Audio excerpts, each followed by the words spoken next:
Welcome, everyone. Happy Saturday.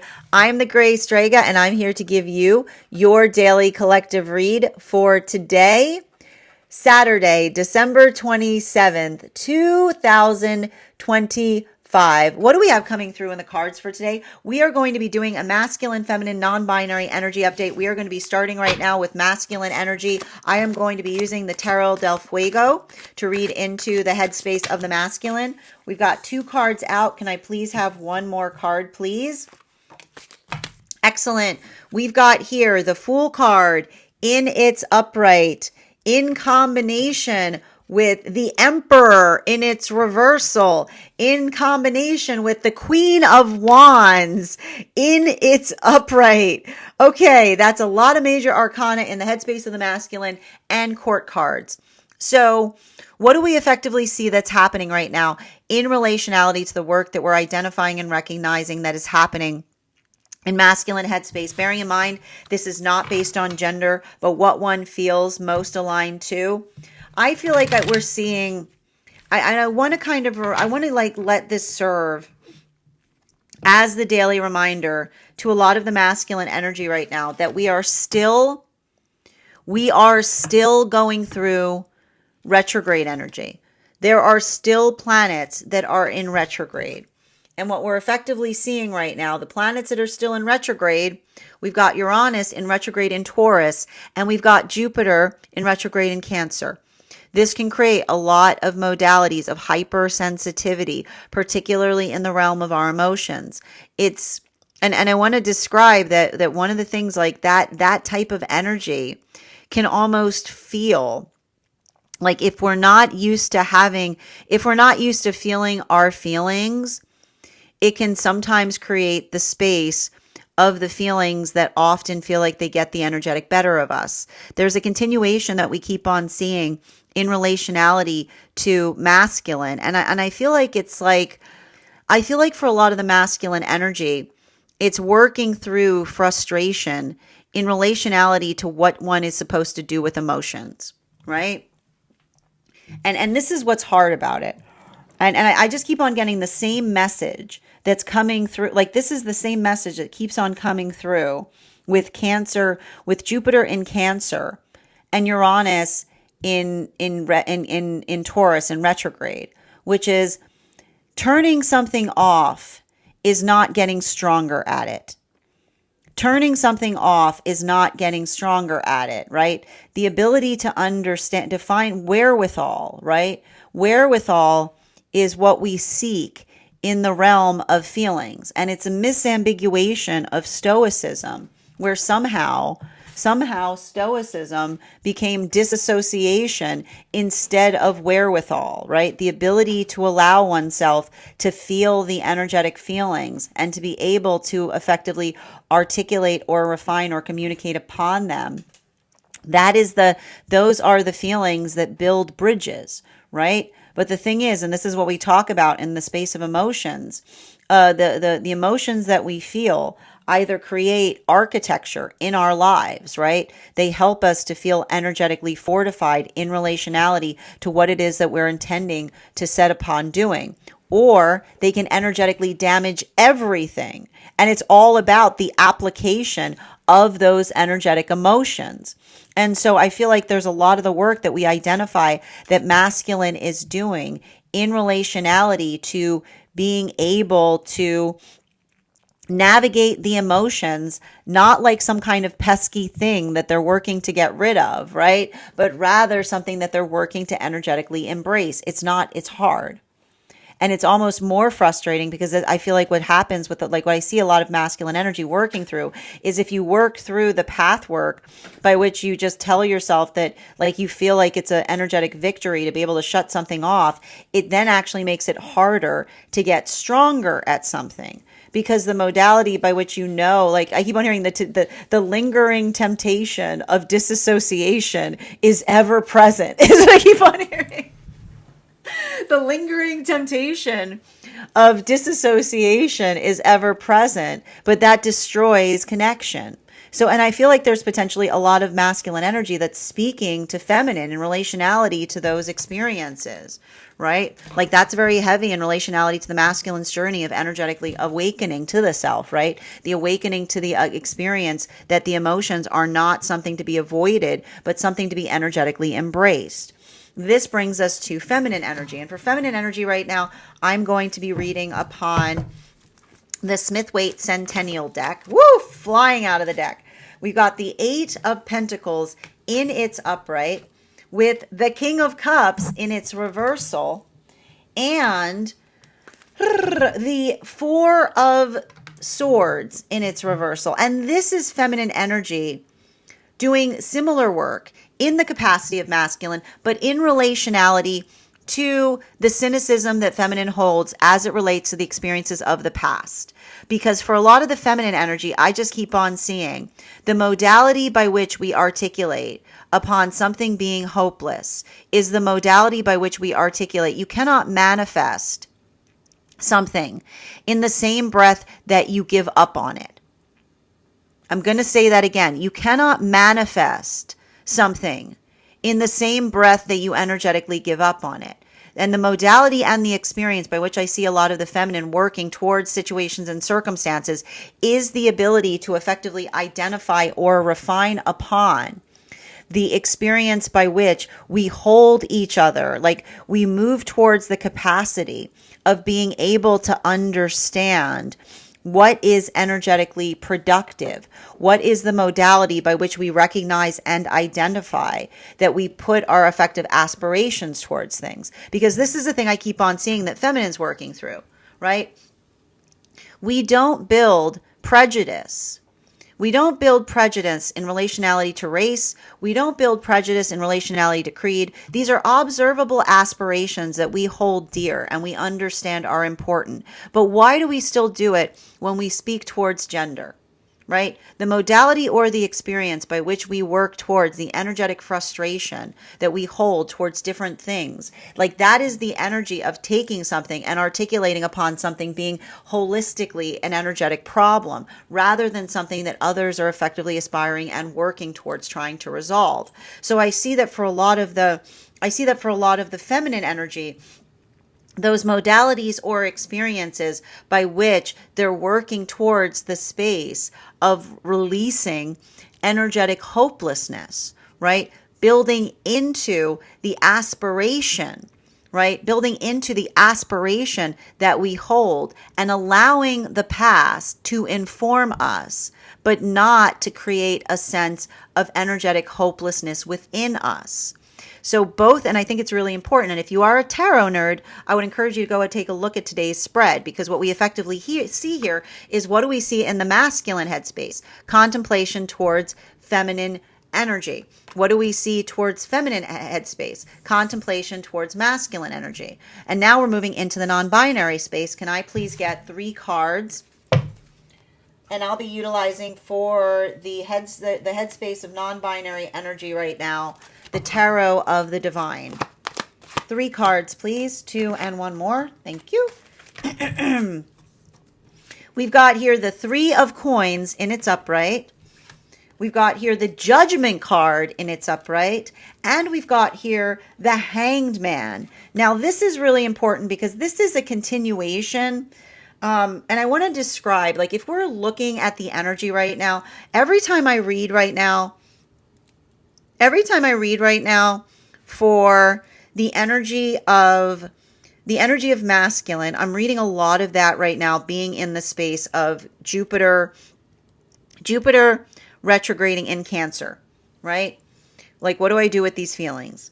For feminine, we've got a lot of the feminine. I feel like I see feminine right now very much in Uranus, like in Uranus in retrograde, which is working into, like, in Taurus, which is the space by which we cannot look towards, we cannot aspire at the same time as we despair, right? You cannot aspire and despair at the same time. It's just like you got to pick a direction.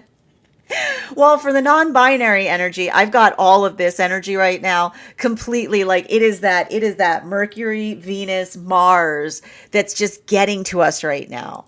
And I got to tell you, here's the thing about it. Capricorn energy, beautiful, chef kiss. Love Capricorn energy. Capricorn energy can often help us in the realm of productivity. It can help us be energetically productive upon things, right? It's like, I like to describe it as like hard hat energy. It's like getting to work upon things. But the modality, right? The modality by which we articulate that we are focusing on something, and the experience by which we articulate that when we're trying to focus, right? The frustration of energy, right? Like it's the gift that we give each other in terms of being able to amplify and articulate and not take that focus personally. I keep on getting the same message that's happening right now for a lot of this non-binary energy, and it's a contemplation on the difference between being centered in self and self-centered. Now, what is the difference between being centered in self versus being self-centered? Centered in self is the experience by which we understand and we recognize the way that we are energetically perceived and also the way that others perceive us. It's the modality and the experience by which we allow for the context of being okay, like being okay with being misperceived, as it were, because it's the modality by which, and here's the thing that's important about that, when we're working into the context of others' desires for us, and we're working towards our sense of purpose, healthy relationship is never amplified with the direction of where you aspire the self to go. It's the direction of the partnership, right? It's the ability to see how good something can be. But the modality by which we work, and this is what's happening with a lot of these relationships right now, they're healing from coveting relationships.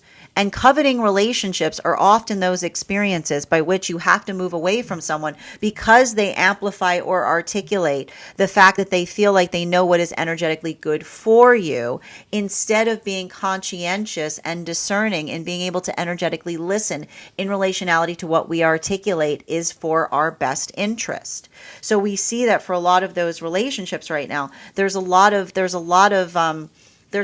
passion that's coming through there. But the passion that we effectively see is the passion that gets frustrated in energy that often tries to discern that unrefined feelings are passion.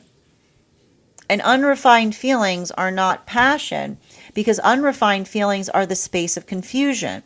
We do the work to check our emotions to make sure that they've got healthy directions attached to them, because the modality and the experience by which we articulate and share them becomes that energetic gift by which we're able to amplify, articulate, and experience something. So we see that for a lot of the energy working through that space, right? Doing the work, right? Doing the work to energetically assess the self, right?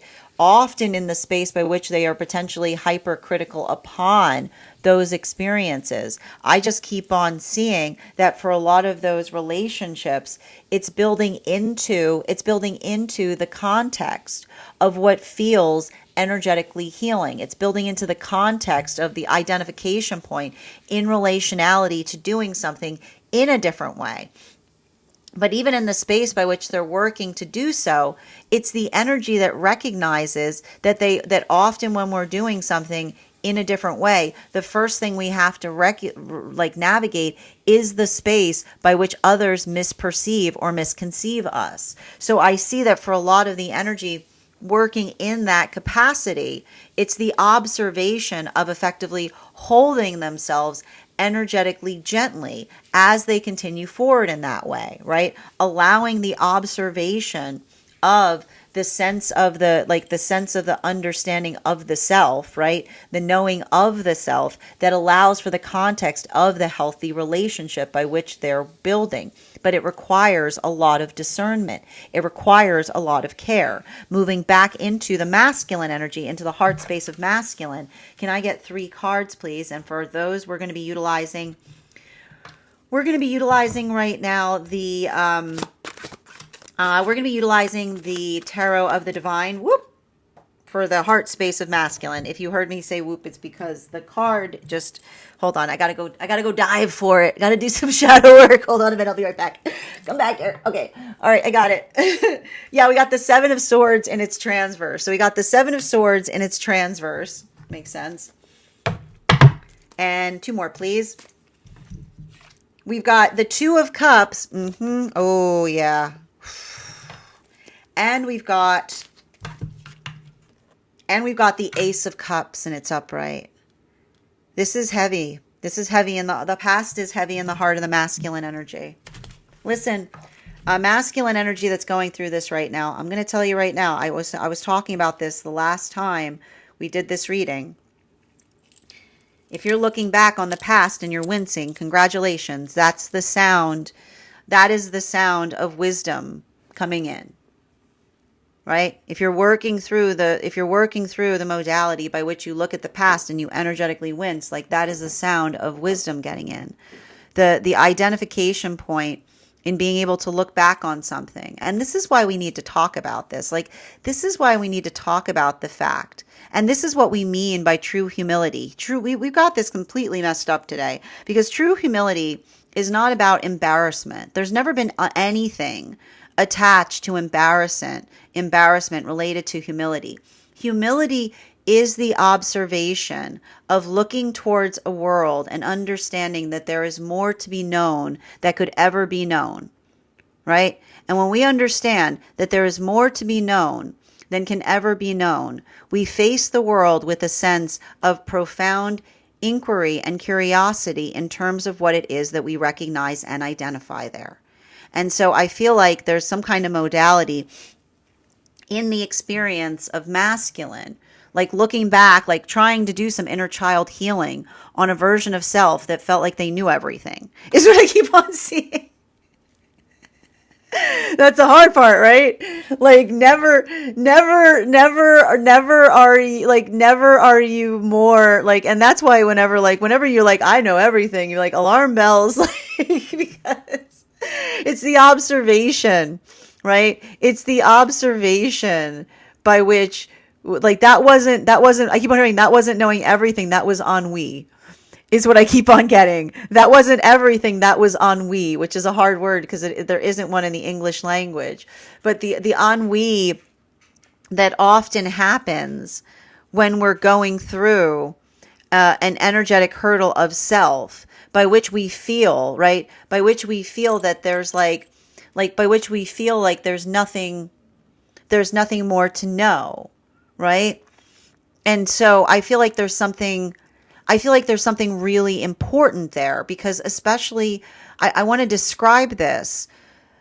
I almost see the ennui that's released when masculine starts to confront their emotions, because this is often what happens when one disassociates, right? One's like, you can't seek to learn and not have emotions connected to things, because if not, what's the, I keep on hearing, it's like, it's existential. It's like, what's the point of everything being like nothing? Because that's what makes life beautiful. Emotions make life beautiful. It's really emotions. The emotions that we bring into things, right?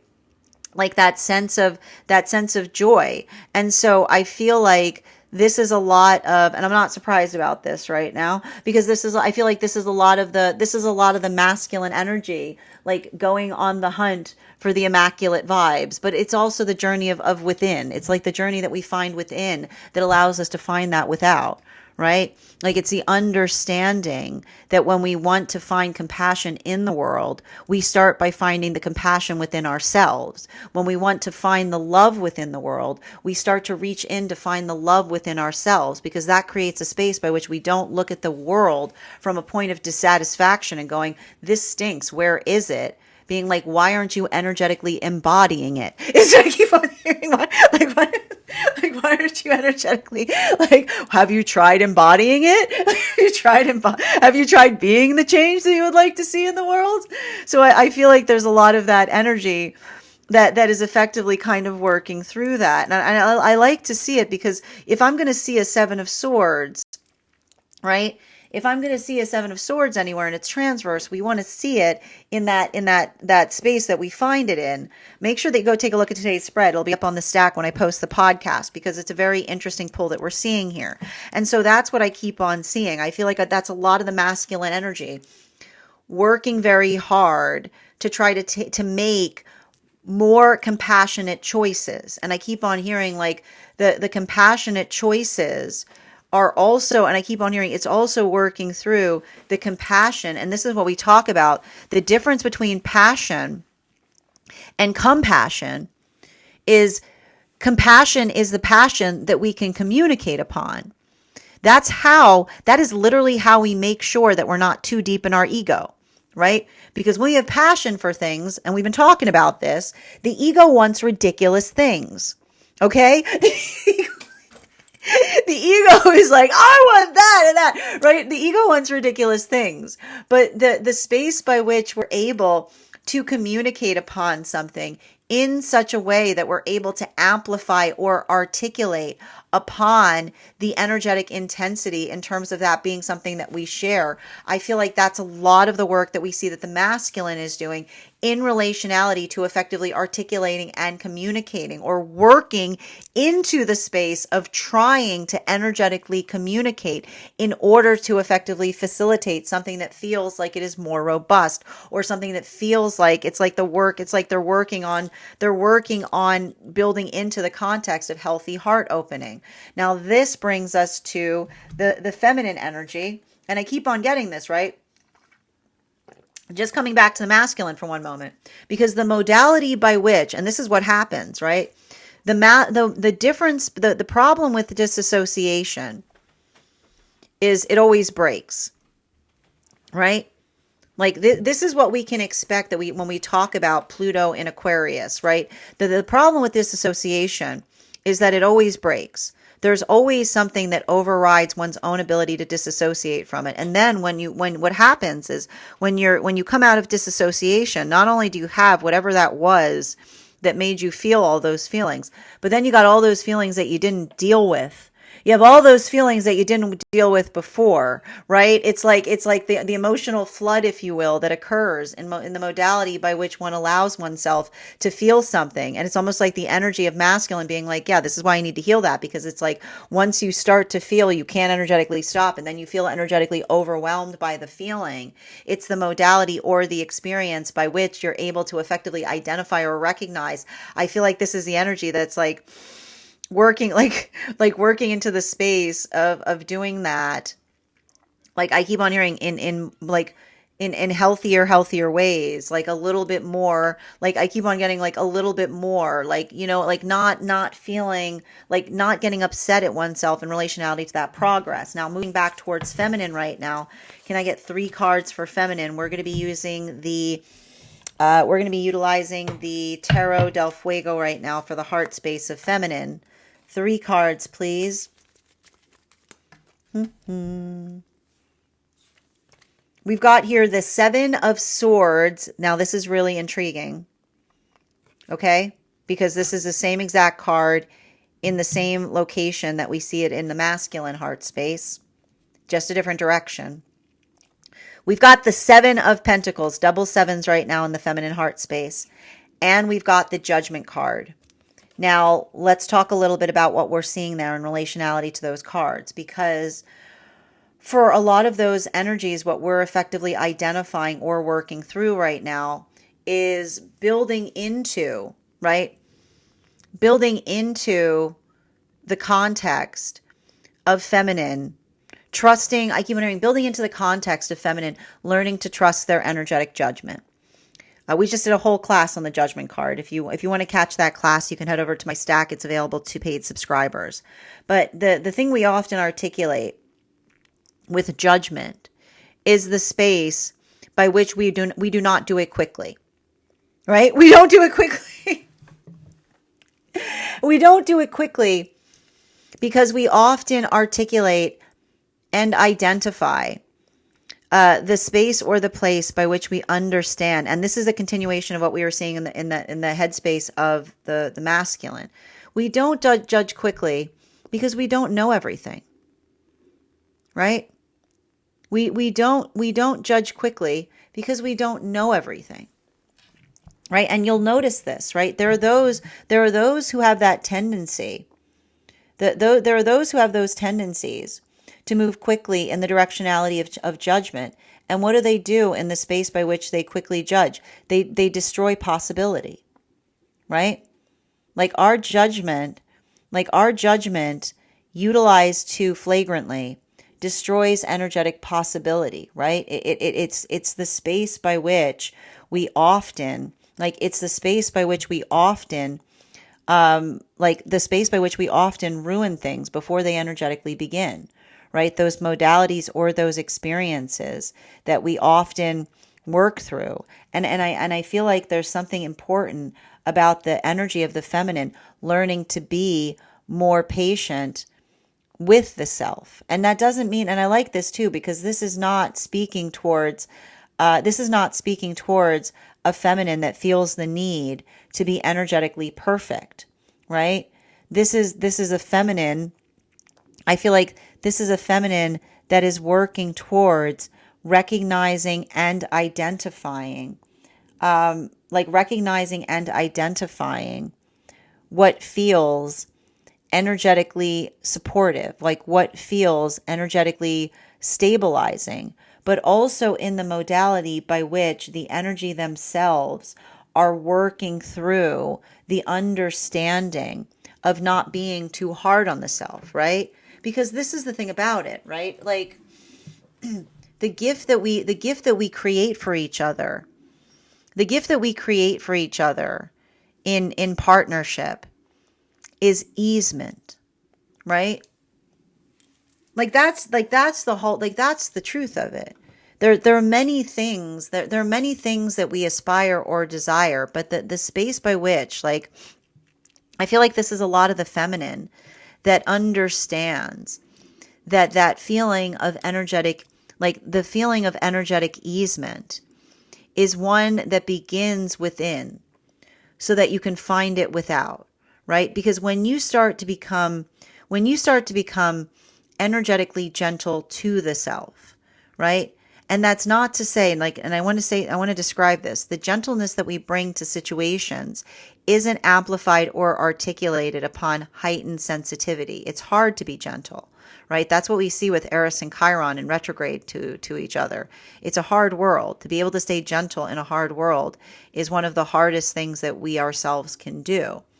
But the reason that we're able to do that is because when we're holding ourselves in a space of gentleness, we not only do we, the gift that we bring to others is the fact that is something that we bring forth to others. Our gentleness is a gift that others get to experience. And those that get to experience are those who have earned the vulnerability that they have found towards us, right? And that's why often, this is what's wild for a lot of feminine energy. There's energy that sees, feminine energy sees situations by which another person is potentially energetically jealous of a relationship that they have with another, and then failing to recognize and being like, why don't I get that energetic side of you? Because that vulnerability, right? That vulnerability is something that we bring forth with a sense of compassion and care and consideration, right? It is the energetic empathy that we extend to one another. And that's often why, and I feel like there's a little bit of this energy here, looking at these cards, like these double sevens with the judgment card. It's interesting because you put those double sevens together and you end up with an 8, right? Because it's working into the context of the energy that recognizes and is working to heal from any feelings of energetic comparison, because comparison destroys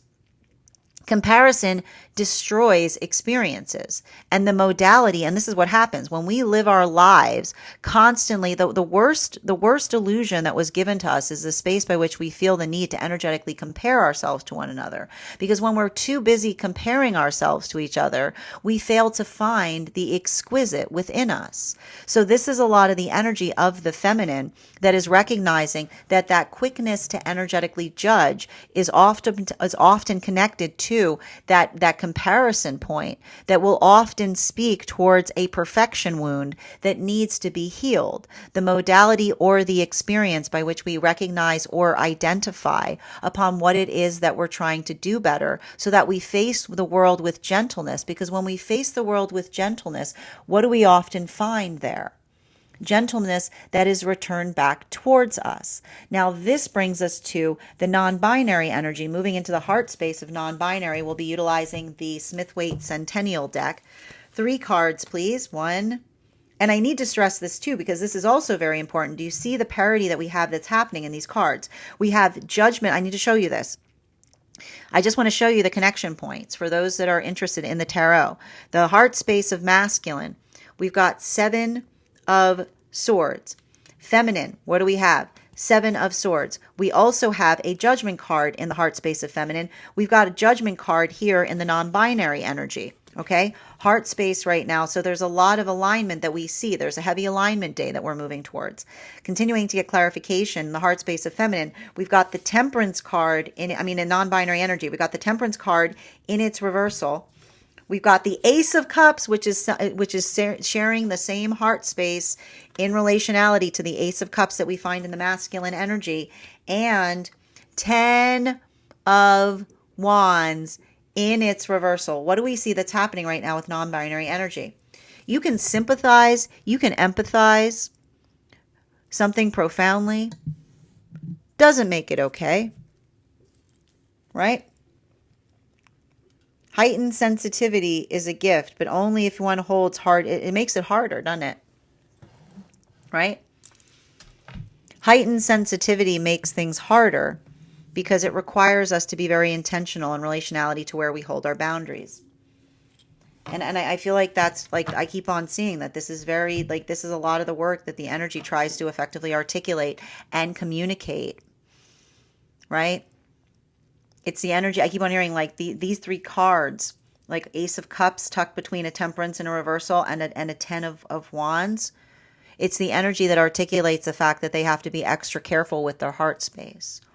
And why does the energy feel that they need to be extra careful with their heart space? Because I keep on seeing that they recognize that they recognize that when we are in our authenticity, we are often energetically provocative to those. We become energetically provocative, and and here's the thing about it: there's healthy provocation and there's non-healthy provocation, right? When one is in a healthy space and one feels something provocative, you are energetically inspired by it.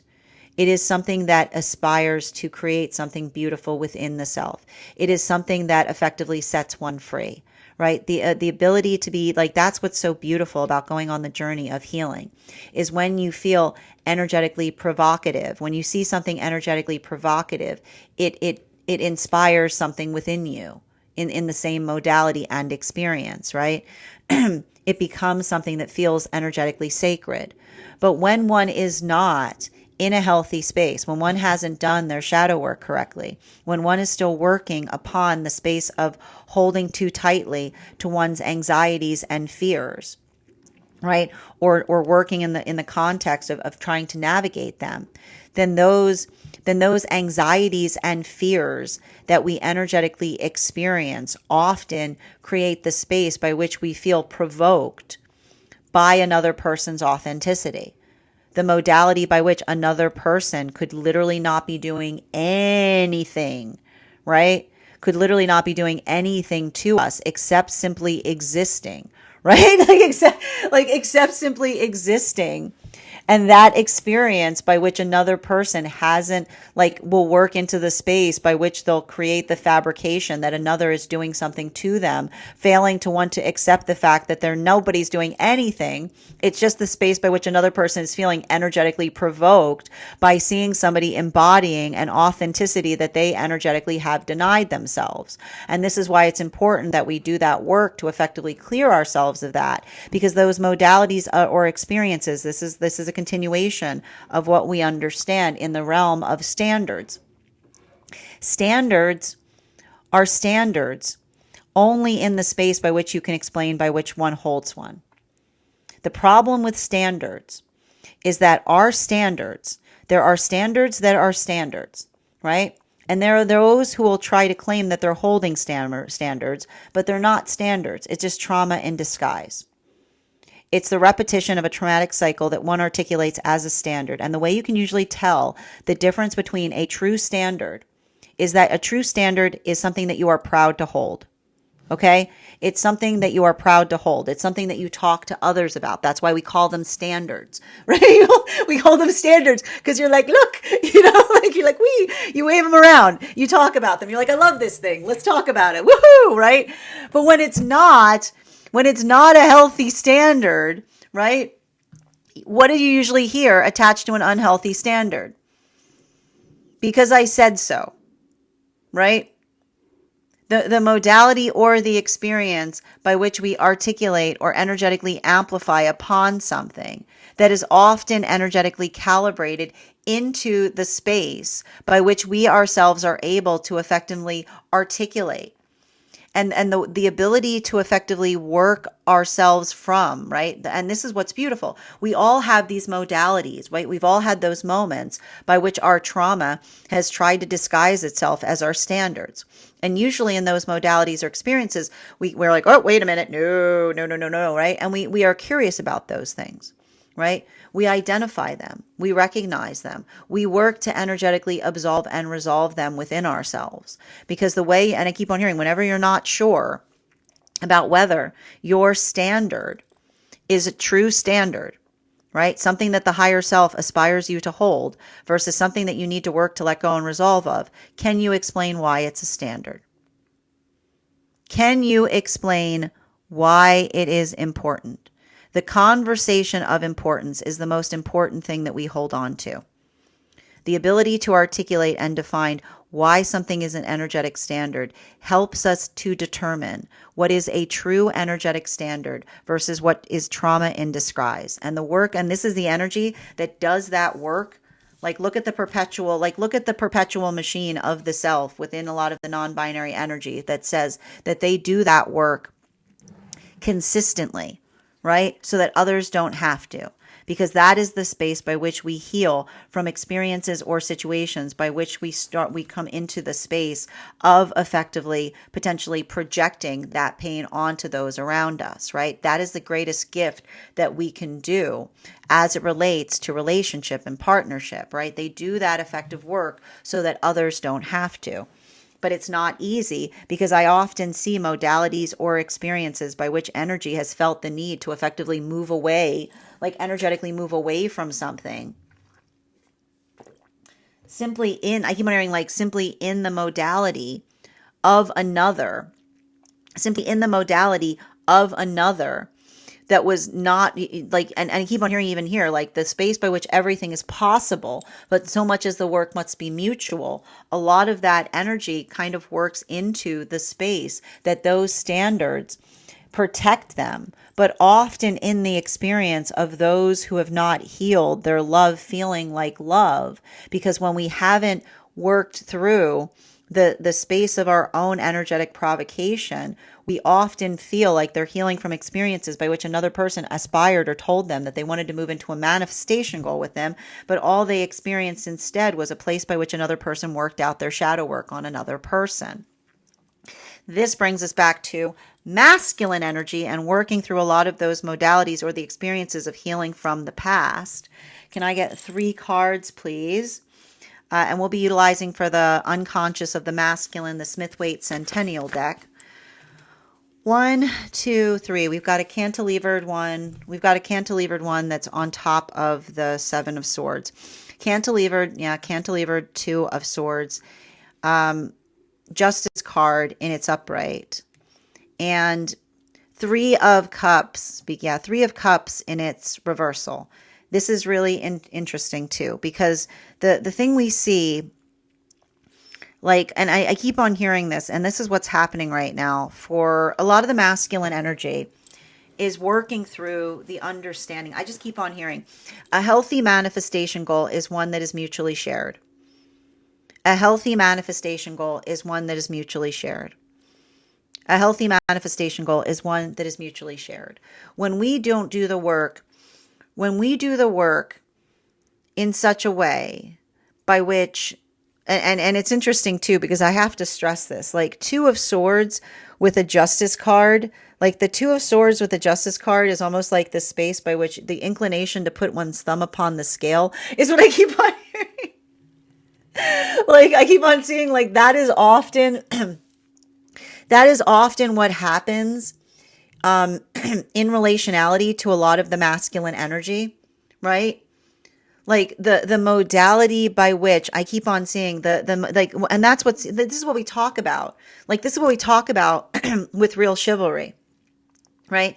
True chivalry is not the amplification of articulating to another, right? It's not walk this way. It's after you, right? It's not, I keep on hearing, it's not walk this way. It's after you, right? It's the observation of the energetic patience that we bring to circumstances or situations that identify or articulate upon courtesy, right? It's the modality or the experience by which we allow ourselves to effectively attenuate to things that allows the possibility of what could be possible to emerge, right? Because here's the funny thing with manifestations.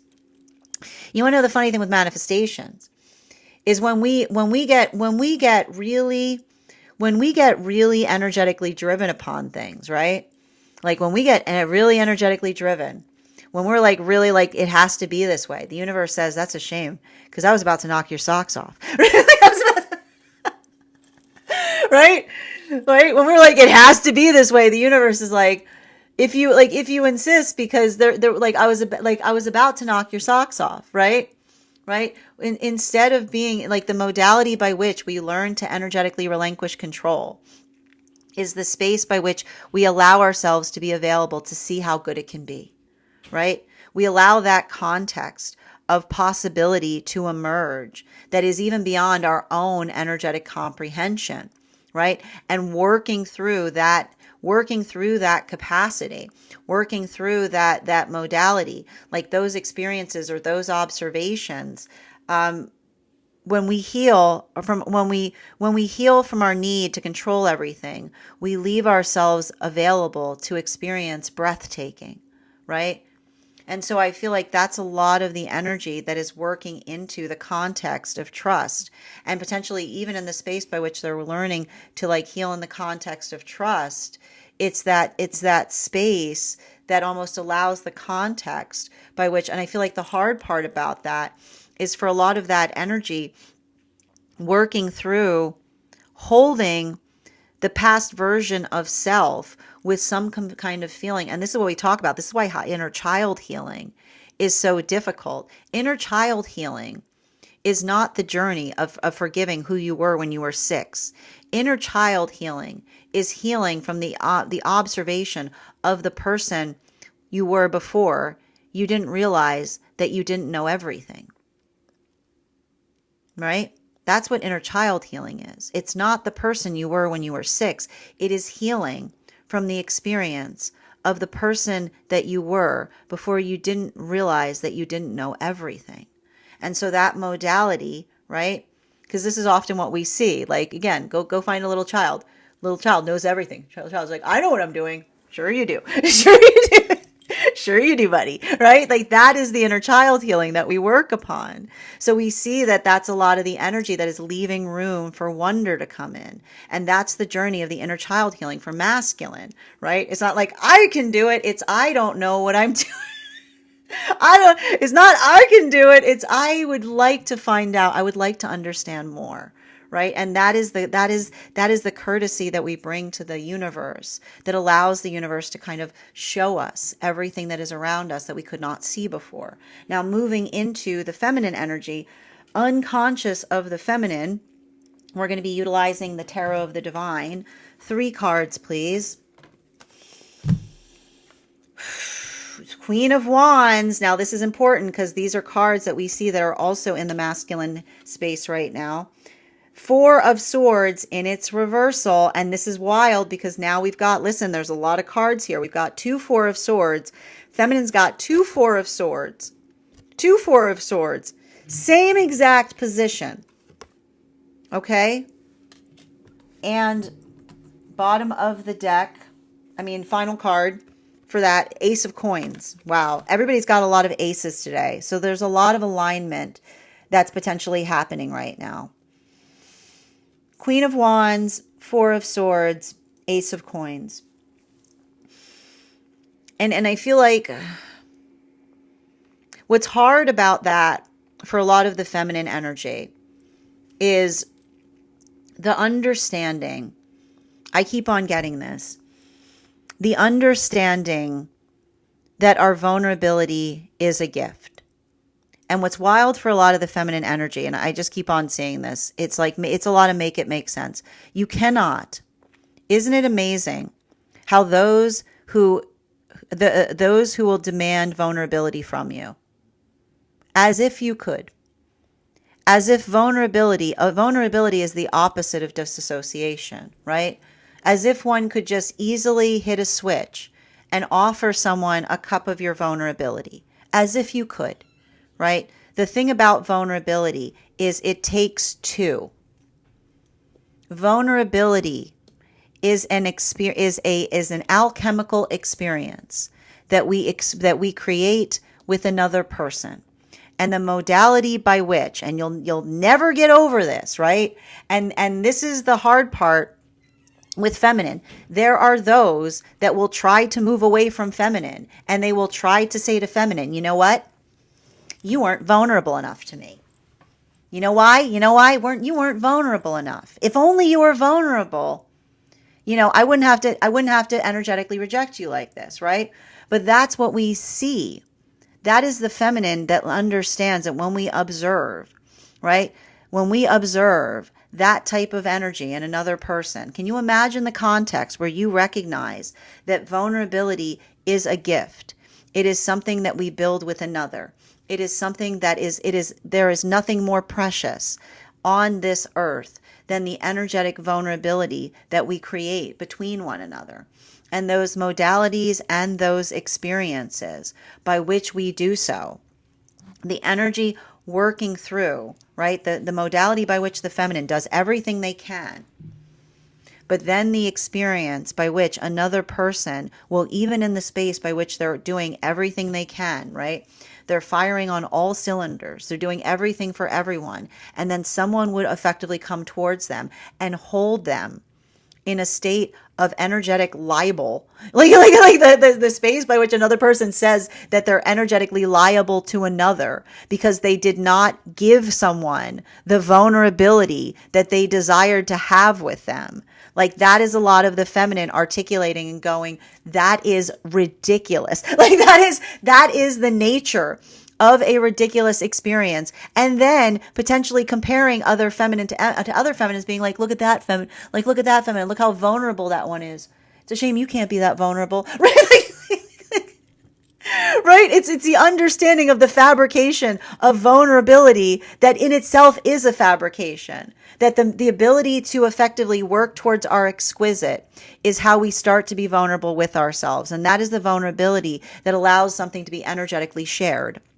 But the modality by which another person has not resolved upon why others aren't vulnerable towards them, failing to be able to understand and do the work of understanding the hurdles that we experience, right? Like when we're in the modality by which we're comparing each other to one another all the time, or in the modality by which we're constantly casting judgment, right? You cannot do two things at once. You cannot go around and judge everything, right? Everywhere you go, judging, and then go, why isn't anyone being vulnerable to me? Right? You can't go around judge. Why isn't anyone being vulnerable to me? Right? You can't inhabit those spaces at the same time.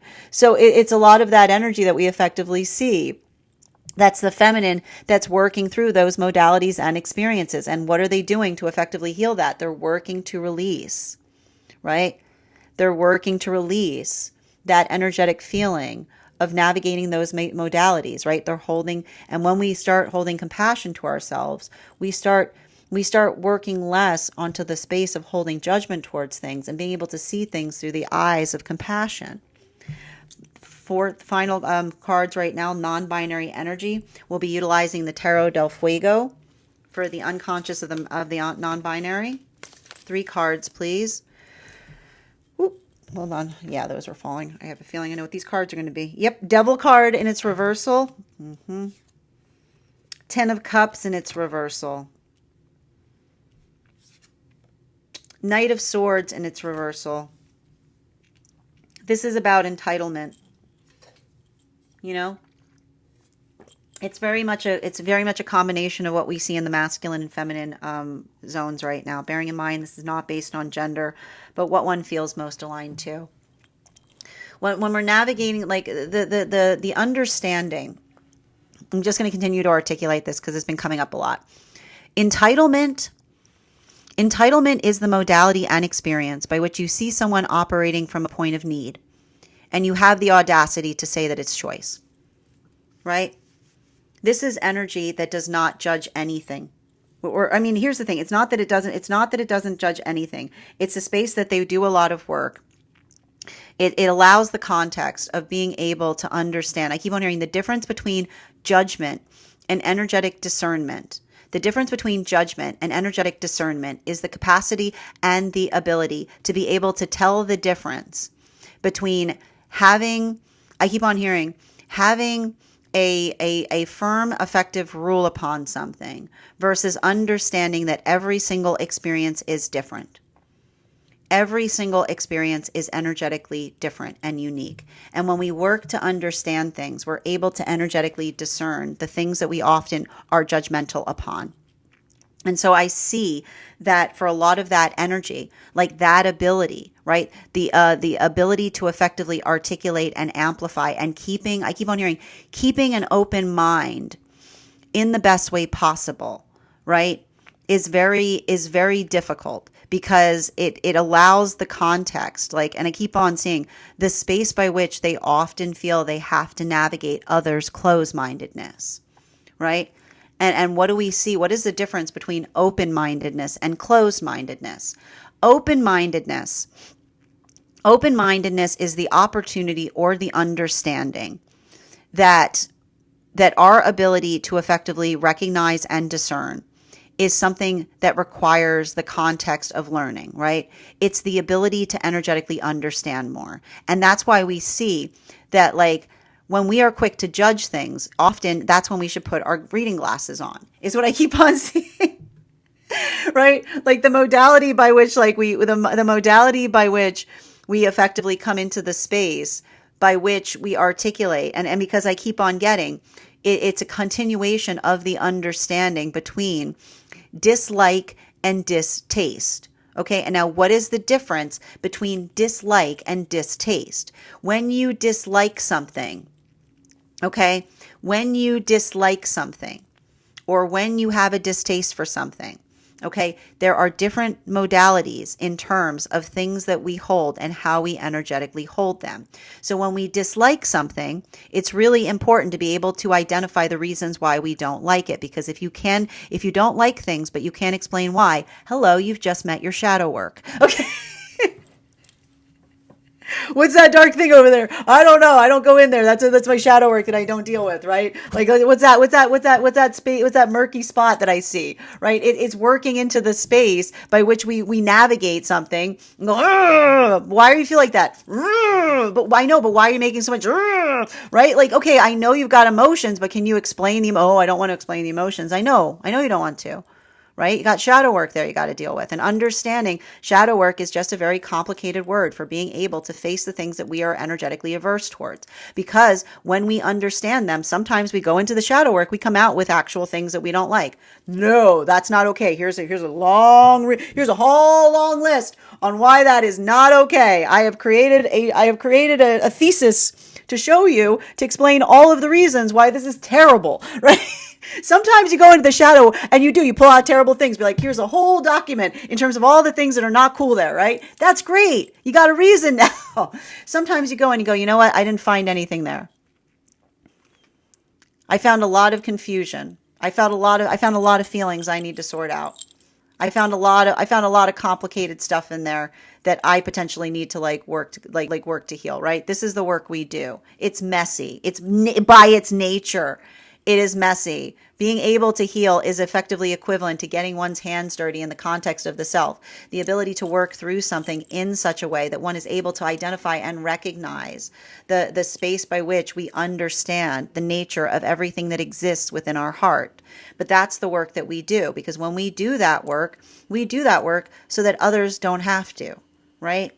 Right? It's the modality by which we work through and energetically resolve upon things that allow ourselves to effectively do something even better. But I keep on seeing that for a lot of the energy doing this work, those modalities or experiences, we've got double tens energy here, right?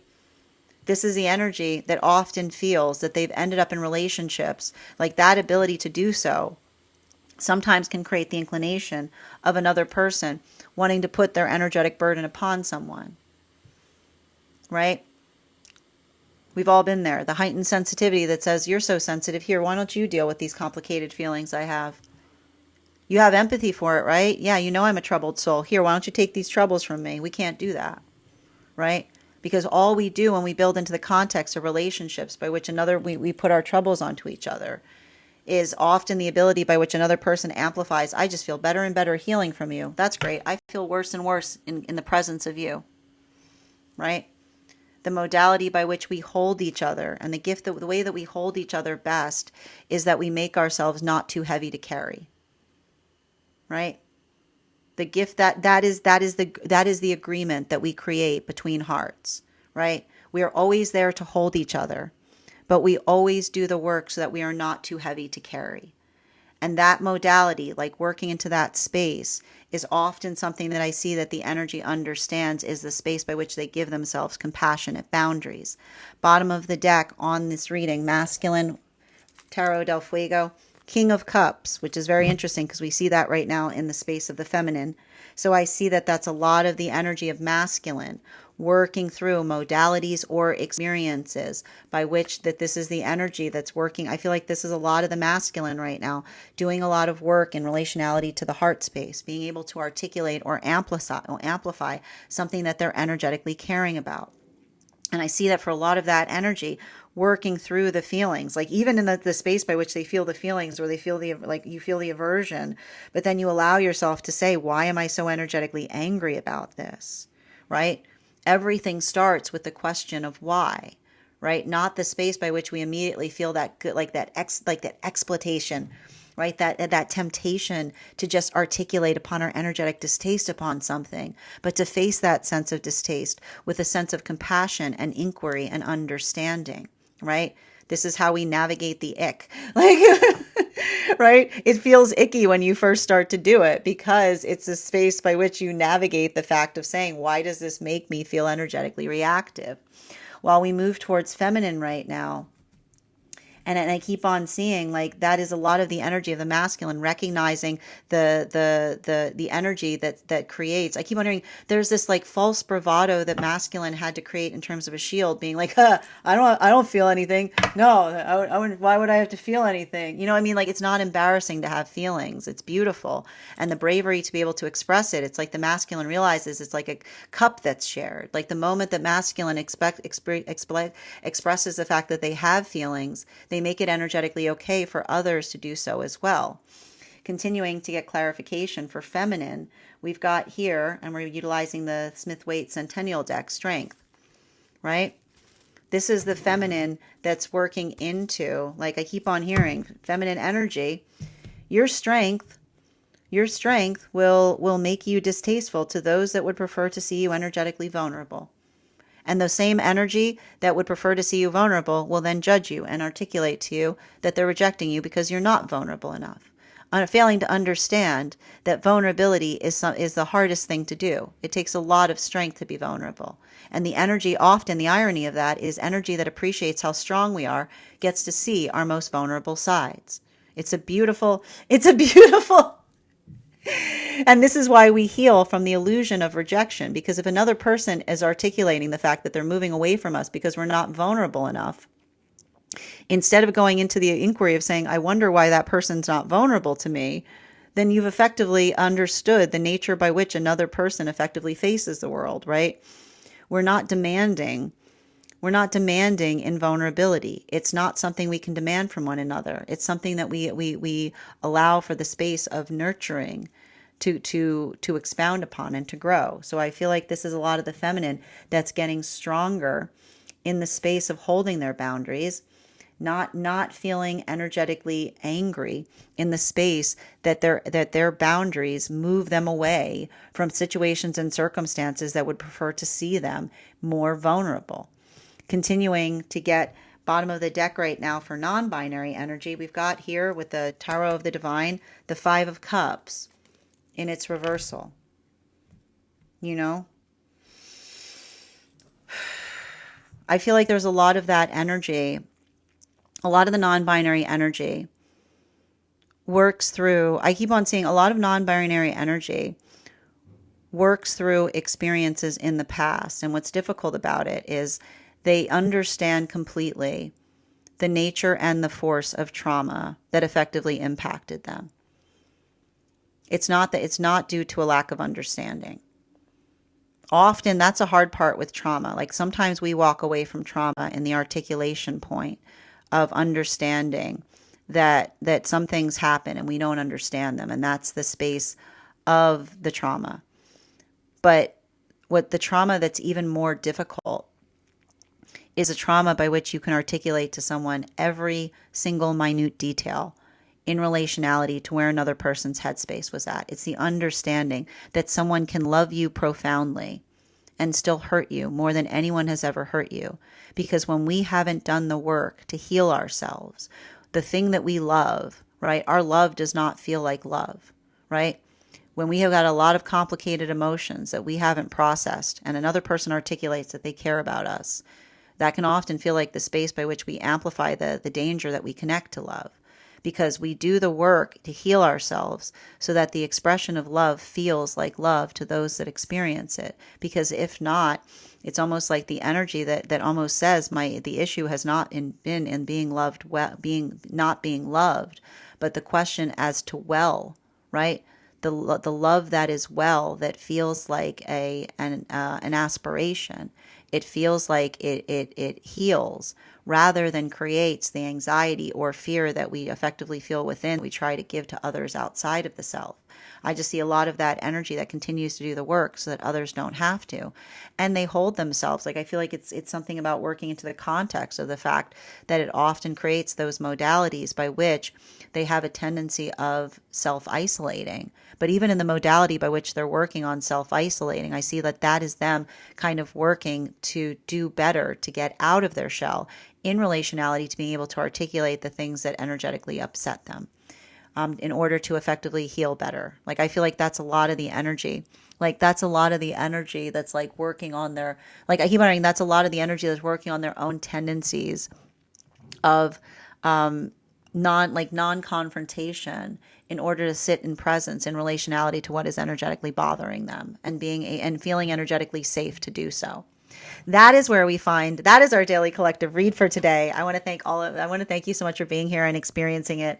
Just a reminder, if you would like to book a private reading with me, you can book one on my site. Please keep in mind, if you book a private reading with me, it is a 2-step process. You have to book the reading and you have to pay for the reading. Please make sure you do both if you would like to have that reading. Most importantly, please remember that I will never, ever, ever, ever, ever, ever, ever, ever, ever reach out to you for a private reading. I will never DM you. I will never PM you. I will never slide into your inbox and tell you that I have a very important message that only I can deliver. The only way you can book a reading with me is if you book one on my site, so I would encourage you to do it there. A couple of updates before we move into personal readings today. First and foremost, I'd like to thank everyone who attended our recent class on the judgment card. Our next class will be held on Wednesday, January 15th at 6 p.m. PST, 9 p.m. Eastern. We will be continuing our studies into the tarot with a focus on the World card. If you'd like to become a part of that tarot class program, all you need to do is head on over to my stack and become a paid subscriber. Your paid subscription to my stack is your ticket of entry into our live classes each and every month. You will also as a paid subscriber, as a paid monthly subscriber, have access to over 9 hours worth of material in the Tarot Church Library class archive. It's not necessary to catch up. I'll be giving you an update on everything we've studied prior to beginning our next class, but the material is there to receive as you're ready to receive it. You'll also have access to a complimentary, you also have access to a one-on-one chat with me and the other students to ask any questions that you may have in relation to anything we've learned and studied thus far. And if you become a founding member to my stack, not only will you receive a discount on the full year's worth of classes, you'll also have access to over 20 hours worth of material in the Tarot Church Library class archive. And you'll also have access to a complimentary one-on-one mentorship class with me, where I will meet with you personally to assess where you are on your own personal tarot journey and give you the best insights in terms of how to utilize those classes to the best of your advantage, moving towards your tarot goals going forward. One of the things I tried to do in these classes was make them accessible to the absolute novice tarot reader as well as the seasoned reader. There's definitely something there for everyone. Don't let your lack of experience or your robust experience prevent you from joining us in these classes. And even if you don't become a paid subscriber, I would encourage you to follow me there to stay up to date on any new offerings or services. I also post my weekly newsletter there, which will let you know about my in-person events as well as my online live schedule. You'll also have access to my Mystic Meditation articles, which give you updates on what we've been seeing energetically in the cards. I just wrote one recently on this full new moon that we just experienced. I also would like to invite you over to the stack to learn more about a very special retreat that I will be hosting this August. I would like to invite you to join me in a study of the tarot in the place by which the tarot was first discovered and written about. We will be traveling to Rome, Florence, and Tuscany to sharpen our tarot skills while also understanding the culture and the history of the locations that allowed the tarot to effectively find a home where it could grow and flourish and thrive. You can find all of that information on my stack in relationality to that retreat. It'll be happening between August 8th through 13th, and I look forward to potentially seeing you there. I also want to let you know that on top of my standard life path readings, I also offer mentorship classes. These are for any of my students seeking a more personalized educational experience with me. I take a very limited number of students for this reason, as those classes are focused on each individual's personal spiritual goals and journey work. Those classes can be purchased on an individual level or as a monthly or as a weekly series, weekly or biweekly, as your schedule permits. Also, for my students seeking more consistent weekly tarot support, I'm very happy to offer weekly tarot insight packages. That is a package of 4 30-minute readings, weekly or biweekly, as your schedule permits, so that you can stay more consistent on your personal journey. I'm also very happy to now offer dream interpretation readings, which can be purchased per dream or as a series.